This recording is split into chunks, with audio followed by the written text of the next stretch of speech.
Hello, Constantin. Hey, Gary, Kai. Good to Sorry meet for the you. delay here. No worries. And I just had to figure out how to, copy the link and stuff. It opened it in the wrong browser again. Well, good to meet you. Sorry. It's a pleasure to meet you too. Actually, before we start or anything, I wanted to ask you, how do you know Stafford or Angela and John and the whole community? Um, I was a friend of Joe Truss, Ah, I see. Yes. and back in around 1990, I was asked if I would record a test integration at Oise in Toronto Hmm. with Gary Davis. Yeah. And I wasn't available to do that. But when they decided to do a public integration, I was. Okay. Okay. And my wife at that point was a member of the InfoSet, and I was doing the video. Right. Excellent. Ah, cool. So that was the first time I Yeah, met that makes Stafford. great. And from there, I went on and became a part of the group and started doing logistics and eventually facilitating as well. So I facilitated the Festschrift Well, actually, in and that did case, logistics as well in Mickleton. right. Well, in that case, of And I was course, you, involved you're probably you're in that another Garrick, 30 events internationally. right? So you're that So I met Garrick. Angela I've come across your name, in just not the Colombia. last name. Hmm. I said you're that Garrick. So I've come across your Yes. name in several, like documents and stuff, but not your last name. So I wasn't quite aware of talking. Excellent. They've been with the whole community for a long time. That's great. Hmm. Real pleasure to meet you. Yeah. No, I had been after Stafford died. I was teaching full time and busy, and Yeah, yeah. I became disconnected from the group, and my email changed, and that caused a problem Right. too. So I had a note about in the fall, I guess, from Stephen Davies about something else, and then eventually he sent me a message saying they were trying to get this project done. So I Hmm. jumped in. So to begin with, let me ask you how you first encountered Stafford or his ideas. Well, I basically grew up with his ideas. I mean, growing up around my father, of course, he was a friend of Stafford's. He knew Stafford before I was born. Stafford had the largest influence on him and his work, I would say. When my father when he was about to write his master's thesis at university in St. Gallen, he encountered one of his books. He keeps telling me that story. He was already basically done with collecting the books that he needed when he came across this book and threw everything out. That was Decision and Control, and started to study Stafford. And so he knew him, and because of that, and so much that my father has done, was with Stafford's work, around Stafford's work, based on it. I really had no choice in a positive sense. So I'm sorry to have interrupted that, Not at but all. we'll just go back to that one more time. Yeah, so like I was saying, I was exposed to Stafford's ideas from a very early age. Basically, I grew up with Stafford's ideas, simply, growing up with my father, and as his work was largely based on or very strongly influenced by Stafford, them being friends since before I was born. There I had no choice, like I said, in a positive sense. In a positive sense. So I learned about Stafford's ideas, I think, early on without having a lot of course, when I was a kid and then a young teenager, without really understanding what that was about. But I did realize my father was working with, some things based on this person called Stafford Beer. And then there were two things that I remember when I actually met Stafford. I was exposed to his ideas in the most direct sense. I don't remember which came first. I believe the book came first. My father gave me, I must have been a teenager, my late teens, mid teens, something like that. He gave me Designing Freedom, Stafford's book, Designing Freedom. And that had a profound impact on my thinking. It was, and I keep going back to this book even today and to reread it. But there was this, I remember back in the days, there was this example in there about this wave that is about to break. And Stafford talks about how it looks beautiful from the outside, but how how a disaster it was for the wave because it's about to collapse, right? So this shift in viewpoint and this understanding of systems and the development of systems, I mean, that really, I remember that very clearly. That had a very profound impact. I found that fascinating, and I wanted to learn more about that. And that was really for me the start of cybernetics. That was the first time I heard about that and read about about Stafford's ideas. So that was the first book. And then at a little bit later, not much, my father took me to Wales to see Stafford. He wanted to go and see him, and luckily he didn't want to drive on the left, and I had done that before, so I was more, a means to an end.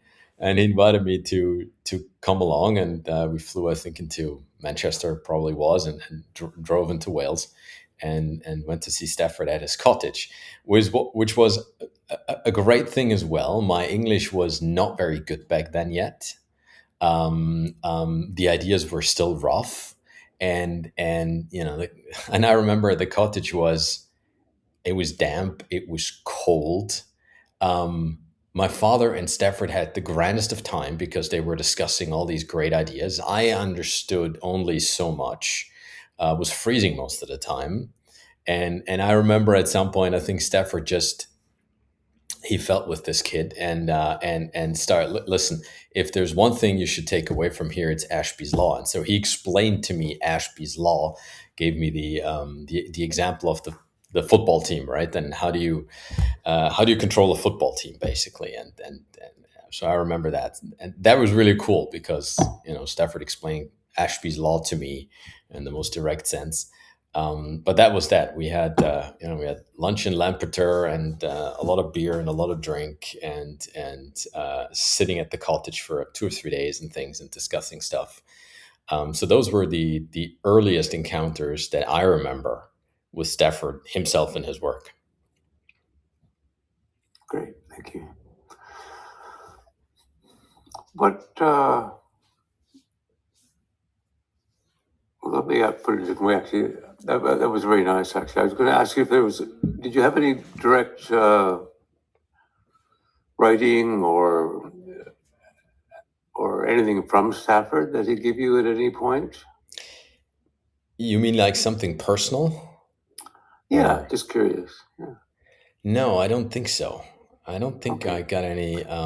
You mean a dedication or something? I don't really think actually. No, not Or necessarily. Some people he gave things to. oh, Sometimes he sent drawings or letters and things. I was just not curious that, whether you had unfortunately. anything like that. No, not that. Okay, fair enough. No, I didn't either. So, Yeah, yeah. I didn't know he did that. No, that was like, in retrospect, at this point, is there a particular aspect of Stafford ideas that really stand out for you? yeah, there's probably a few or a couple. Um, One is, I think, like I mentioned, designing freedom. I think a lot of people don't know that book. They encounter decision control or heart of enterprise or some of the, let's say, bigger works. But to me, designing freedom is still one of his absolute top works. I think it explains very well what he wanted for mankind, how he saw and understood cybernetics and what it can do. And just yesterday I actually had a discussion with a friend about his work, and there was again, we talked about an article again where his Chile project was again misunderstood and misconstrued as something that I was that was meant or designed to subdue people and control people. And I think designing freedom makes it so clear what a humanitarian he really was and what he wanted for society. And that was often misunderstood. But I think designing freedom, this small book, is very essential to me, and I keep coming back to it. So that's one thing. Um, of course, I should say the viable system model. That's not a big surprise, but in our business, I specialized on it. I find it a fascinating model with everything around it. Also, I think I studied it intensely. Have I entirely understood it? Definitely not. How much did I get out of it to this day? I don't know, but there's so much more in there. It's always been fascinating how deep Stafford was, how deep he is, and how much you can learn. So the Bible system model and syntegration. We work, of course, with all these things. Syntegration, Bible system model. What I love about syntegration is very much, and that's maybe an aspect about Stafford that is also important to me, and that I unfortunately was never able to discuss with him because I didn't discover that until after his death. That was his more spiritual side, and the idea, for example, of embedded consciousness, nested consciousness, basically, how he depicts it and how he writes about it in Beyond Dispute. Those aspects I find also very fascinating. I would have wished I had the chance to discuss these things with you. I know that Stafford never made a difference between science and his scientific, let's say, discoveries or inventions, or what he encountered in science, and at the same time what he experienced as a tantric yogi in his more spiritual encounters. He never made that difference, and that in itself is fascinating, right? So how do these two things go together, when most of us usually not just distinguish between them, but separate very strongly between rather spiritual things and scientific things? For a lot of people, that's a contradiction. For him, it was not at all. And then maybe the last aspect that I think is that he was a generalist in the truest sense. I mean, you probably wouldn't encounter many people who had a broader education than he had. Um, but that is something that I think is missing. Maybe now in times of AI, we will get back to that because everybody kept digging the same hole deeper and deeper. And that's, of course, got us to where we are as a society. But I think what was lost along the way was very often the big picture and an understanding of the larger aspects and how they're interconnected. Of course, systems thinking in general, but I think in Stafford you can see that. I remember my father, when he encountered his first book, he keeps telling me that story. He opened Decision Control, and there was the first quote in the book, I think, from Machiavelli's Il Principe. And he said, if somebody writes about management and he quotes the prince, I got to read that book. And I think that's a very good example of how Stafford was, and from how many sides he was drawing inspiration and knowledge to bring into his work. And so these are some aspects that, at the top of my mind, I can think of that um, have had a great impact on me. Great. That's excellent. I'll let it go with that for now. And I might call you back at some point. Sure. But it's very nice. That's great. All right. Thank you very much. Thanks so much, Have a Gary. good day then. And you. And Good seeing you. We'll meet soon. Very soon. Take care. Bye-bye. Bye-bye. Cheers.